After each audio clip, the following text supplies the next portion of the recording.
Hey everyone, and welcome back to Elden Ring. So this episode we're going to be taking on pretty much just a lot of this area here, and we'll wind up finishing here. So, small area, but there's a lot to cover. First up we have an Evergel.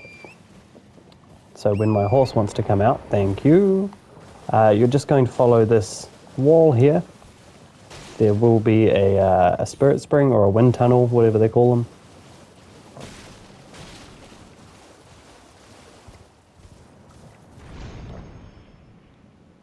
Okay, and we're going to come right around and hit this guy, the Malefactor's Evergel. This is the Adan, the Thief of Fire. I've got the Thief of Fire. Awesome spelling, dude. So anyway, this is actually required for your platinum. This will give you a incantation, one of the legendary ones. This guy shouldn't give you trouble. Unless he spams his fire attack like he really likes to. But otherwise, I mean, dude has a flail.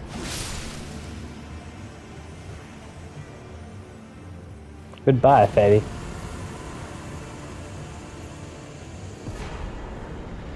Alright, Flame of the Fell God. Ho ho ho. I was trying to do the jiggle, but I did the noise instead. That is stupid. Okay, so from here, you're just going to head south.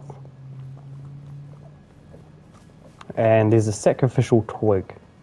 So, grab the herba. Come over onto here. Oh, nope, it's over there. You can use a horse, you can fall, do whatever's. Now, for these things, so if you've ever played Dark Souls, you'll understand them as rings of sacrifice. Same sort of thing. And I say it in every time I've done a walkthrough for Dark Souls, I'll say it the exact way they're meant to be used. If you lose your souls, put the ring on, or put the sacrificial twig on. The way it works is that if you're trying to get back to your souls and you die, the twig will break, but your souls will stay there. Not only that, you'll keep all the souls that you just lost. So rather than just going into a place and taking up a talisman slot, you're then using your slot for a purpose. So I mean, it makes more sense to use it on the way back to souls rather than just safeguarding yourself. I mean, if you go into a boss fight, you can just hit your menu system and quit out if you don't want to lose your souls. And what that'll do is that will spawn you outside the boss fog gate with all your souls intact, and you're no longer being attacked, so it's fine. Anyways, from here, we're just going straight west, and you want to just come through these rock faces here. You can ignore all these enemies. I mean, they've got pretty cool weapons, but that's about it, and you need to farm them. On the note of farming, so if you have a real high arcane stat, like you'll see your discovery stat there, mine's at 113. Arcane sort of governs your discovery stat, I think, from what I've sort of heard and done research on, I guess. Anyway, enough of that. We're coming through here to a fire monk camp. Oh, well, we messed that up. Excuse me, fire monks. These guys can hit pretty heavy, but I mean, overall they're just pushovers. We have an emote and a prayer book in here.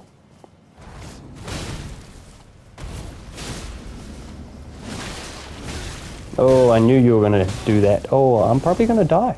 Wow. Thought I was going to die. Still could. Stop that.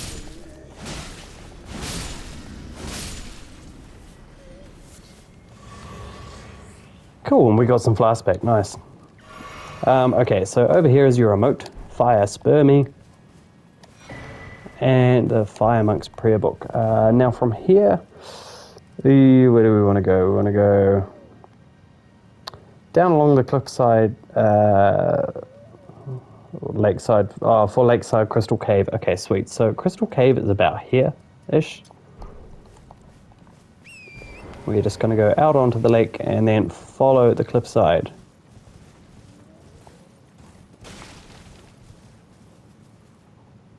Oh, I forgot to set my stopwatch. That's fine.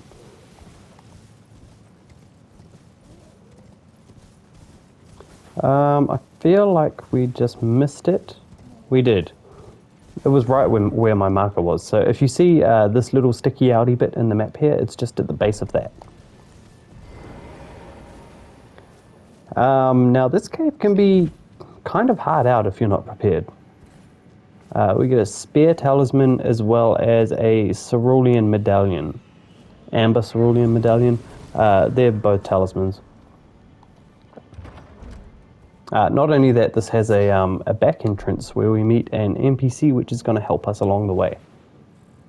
So we can't use a sword in here, that's right. We've got demi-humans. These things are pretty easy. We're going to take the upper path first. Just jump along the rocks. 1, 2, 3. Grab the hefty beast bone, and then just come down here, climb down the rubble. Shut up. We have a bigger dude. I think they have red eyes because they're going to hit harder. Don't quote me on that, but I mean, if it's the same as Sekiro, then yeah, totally. We have one of these big dudes. I believe they're called demi-human assassins. Shut up.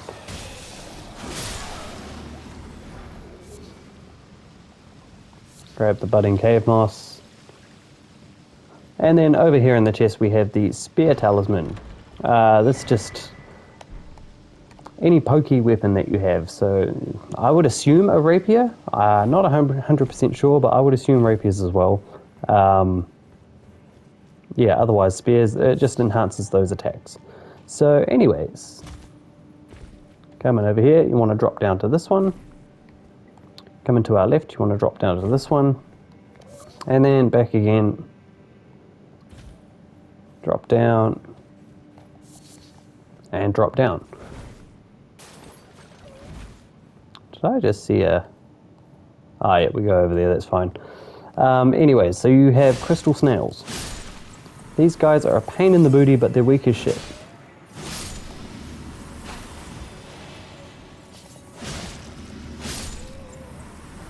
Alright, grab the throwing daggers. Anything else? No. We have a few snails that are going to be in a whole bunch. They're just going to be really dormant, so kill them, don't kill them, doesn't bother me.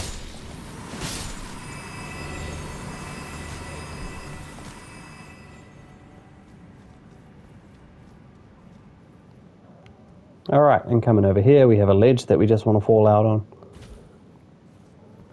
We have soft cotton, which just reduces fall damage, so it's kind of handy in some circumstances. Grab the smithing 4, smithing 2, and the lump of flesh. There's a couple of snails in here, so just be careful. Oh, damn it. I ninja'd these guys every time, and this time I'm just getting tanked.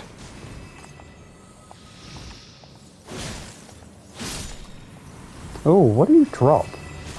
Glintstone Firefly. Well, that's useless. Well, for the most part. Anyways, in here we're going to have the Bloodhound Knight. So just going to summon up the jellyfish. He's a bit more of a tank than the skeletons. And a better distraction. Oh my god, dude. Sometimes this guy can just whoop me into shape, and other times I just completely annihilate him.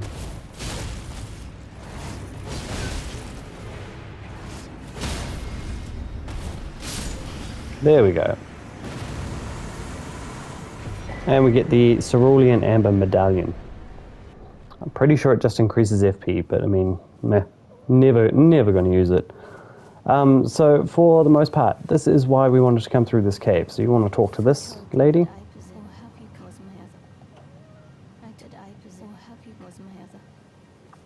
Alright, she's not going to talk to us at the moment, but we've got the grace, so we can come back here straight away after we get that medallion she was talking about. grab the rune arc, and we're just going to walk on back to the Lakeside Crystal Cave Grace. From here, we're going to be going to a place I cannot pronounce. Where is it? The village of Albinurix? Something like that. There's a Ash of War on the way, as well as a rune arc, I'm pretty sure. Oh, Larval Tear, my bad. So Larval Tears we use to respec later on, so I mean, kind of valuable, but at the same time, there's like 10 of them in each playthrough, if not more. Alright, so from here, we just want to go west. We're actually going all the way along here. And then we're going underneath this part to about here. This just might be good to note. This whole area here, this is an area we can only enter if we do Rani's quest. Now, Rani's the witch that gave us the summoning bell. So we'll be doing her quest at some point. In fact, before we proceed on to the Altus Plateau, which is up here, will we finishing Rani's quest? Yeah, I guess we will. Well, that's the intention anyways.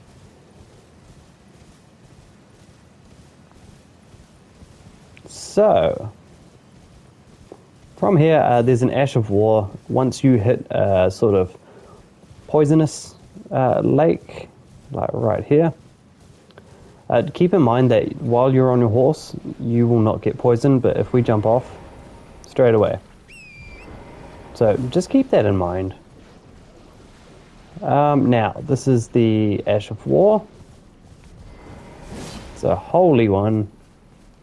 Come back, buddy.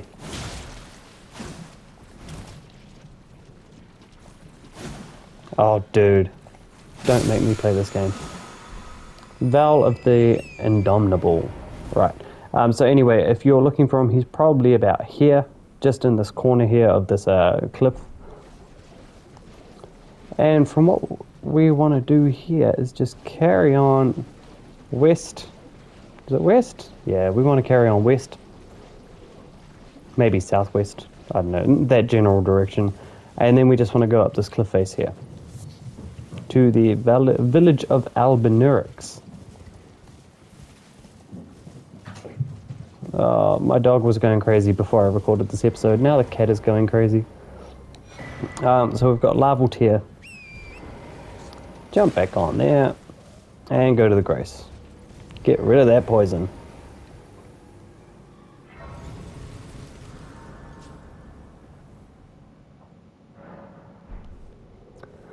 Alright, so first up we are going to our left, which will be north, maybe northwest a little bit.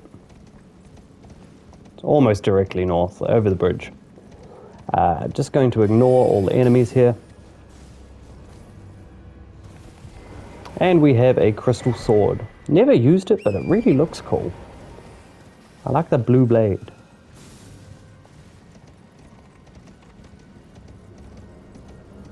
If you want to de-aggro those enemies that then rest at the Grace. This guy up here, he's a pyromancer. I think he's a perfumer, is what they're called. He's a big pain in my ass, so just take him out as quick as possible. Yeah, see, that pyromancy bullshit just does not fly with me. Oh, we got his headset, nice. Come through to this coffin over here, and you'll grab the ivory sickle. And then this little pot here, just roll into it. Please, no. Dear me. I haven't a clue. No secrets lie with me, not a one. Oh, please leave me be. Alright, now we'll talk to him. The curse man, I beg you. You must keep... Alright, that's the Haligtree... Haligtree? Yeah, Haligtree secret medallion is what the wolf lady was after.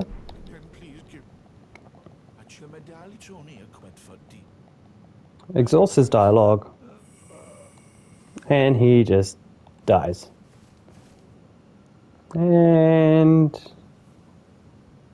duh. There we go. Alright, just drinking my flask to recover some HP. We're going to head to the boss of this area, which, to be honest, isn't that tough. He's just really aggressive. If you want more flasks, hit that scarab. So we're going to go down first, and we're going to give this thing a wide berth. So the boss is like directly above where our head is. He's Omen Killer. But there are also 3 dogs here, as well as a rune arc. So grab the rune arc. And yeah, now we just want to piss off the dogs.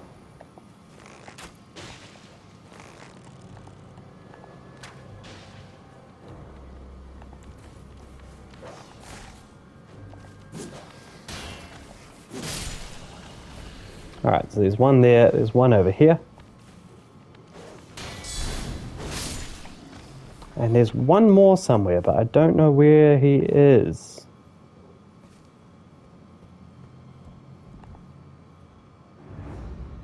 That's fine. Omen Killer's already spotted us. So, he does damage, man. He's got fire breath. If he jumps at you and starts slamming his swords, he's going to do that 3 times, so just roll away in quick succession. He's got bugger all poise though. So 1, 2, 3. There we go. Oh yeah. Missed our critical, but he's dead anyways. There should be another dog around here. So we got the Crucible Knot Talisman, which sort of protects you against like headshots and stuff like that, which I really don't see the point in, to be honest. I mean, when was the last time someone got a headshot on you in this game? I can hear the dog. There he is. Knew you were there. Anyways, so from here, we want to travel all the way back to the Slumbering Wolf Shack. Wow, we're only like 15 minutes into this. This is going to be impressive. I don't know how much crap we still need to get into, but that's fine. Anyways, come talk to her. So, then I've no choice. Let's try. My apology. I hope that... Would you... Can I misgo? There is something. Will you show... If you... Of the where... Thank you. They say... In castle... Then farewell. I will go with the... Forgive me. I love how the dog's name is Lobo. It's so cool. She's just gonna say goodbye to the dog and then disappear. We'll get the summon ashes. Latina the Albinuric. And I will fight at your side. Alright.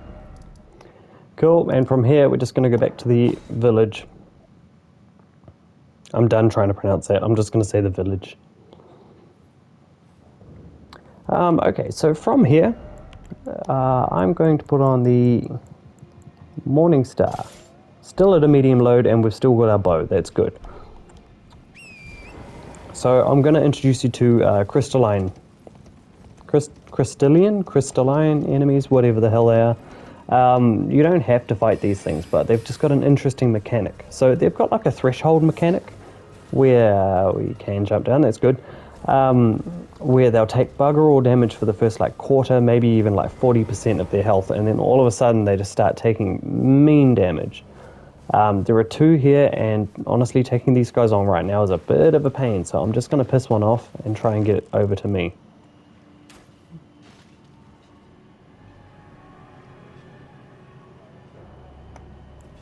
So first up, I'm going to show you the damage with Morningstar. Let's go Morningstar first.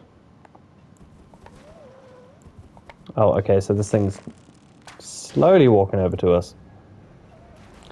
The other one is over there, and I don't want to piss that off because fighting 2 of these at this point in time just sucks. Alright, so bring it back. When he does this, 2, 3, generally he'll do 5. So anyways, you can see like blunt damage is just going straight through this thing. Or better yet, if we use Sacred Blade. So these guys aren't really bothered by holding, but you can see like we just hit that threshold and our weapon was going through them pretty well. Alright, so that was on like a what, +4, +5 Morningstar, +4 Morningstar. For a weapon like Bloodhound's Fang, that should be doing a hell of a lot more damage. Look, we did 36 for our first attack, 39 for our follow-up. Our basic attack did 15. A jump attack, 28, which is good. But now we've hit the threshold, they're staggered, we can just do heaps of damage.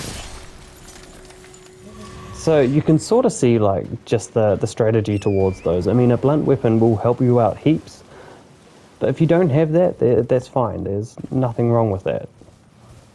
So anyways, from here, we are just going to be going all the way to this thing here. Can we, well, apparently we're jumping down anyways. What are we at? 16 minutes? I would say probably about 20 minutes because I forgot to time this.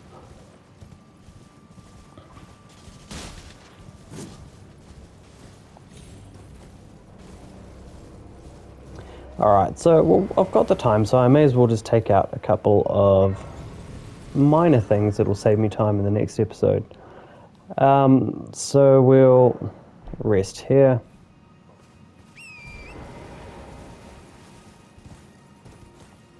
So you want to come behind here and you'll grab 2 magic greases. And then going up the side here,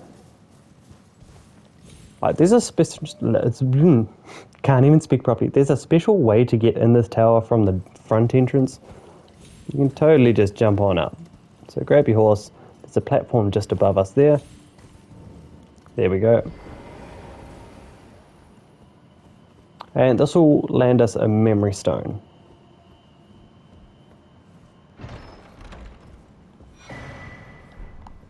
Awesome.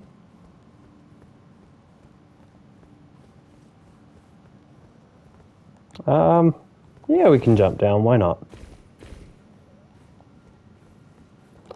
So the general gist of these things is that we do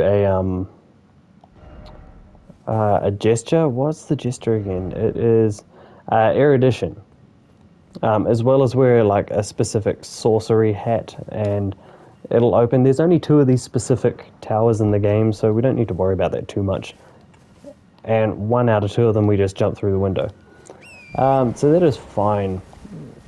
From here, we're going to go to the Erd tree and take on this thing.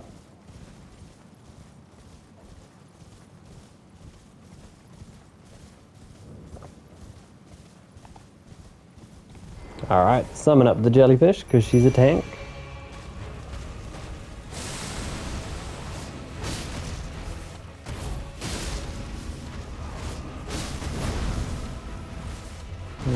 It's a good dodge. Land down. Yep, there we go.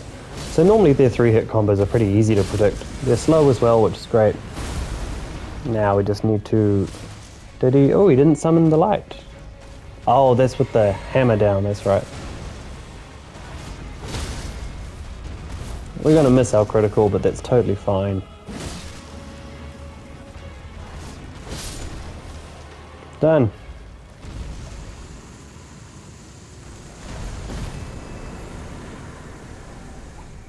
Alright, and with that we get Cerulean Crystal Tear as well as a Raptured Crystal Tear. I'll go through those next time we're at a grace. Oh, actually they're in my inventory, aren't they? They are. Okay, so Raptured Crystal Tear causes concoction to explode in the mixed physics. I'm not sure whether that means we explode or what. I've never tried that. I really should. And this just restores half of your FP. So, kind of cool. From here, we're just going to go... looks like we're on the Erd tree, but we're not. It's called the Revenger's Shack. We're going to be invaded.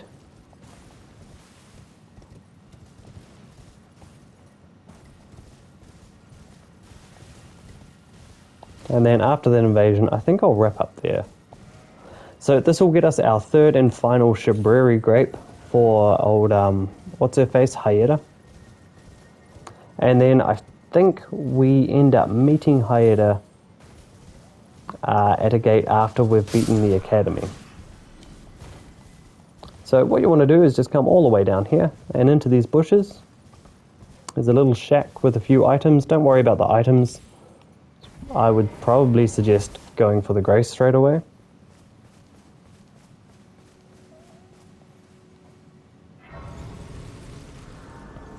And we're invaded by Edgar, the Revenger. So Arena's father. Remember, Arena gave us a letter to give to him. He got all pissy because he didn't listen. I still side with him. I think he was just doing what he thought was right. But anyway, so we've got the Shabriri Grape, final Shabriri Grape, the Banished Knight's Halberd, which is not bad. It's +8. That's pretty good. Got the Raw Meat Dumpling ×2. And then we get like 5 more Raw Meat Dumplings in here.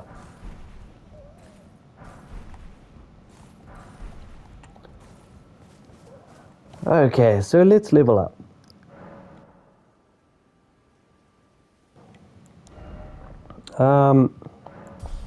Oh, 3,000 more and we can get another level. Surely we can do that.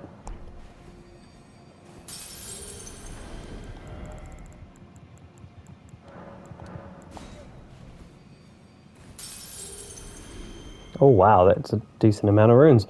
Cool. Yeah, so we're almost at that 40 threshold. And then I'm going to focus on going between intelligence and dex. I think that'll probably be my best bet. Oh, shit, look at endurance, 15. Now we better focus on getting endurance up to 25. And then we'll focus on dex and intelligence.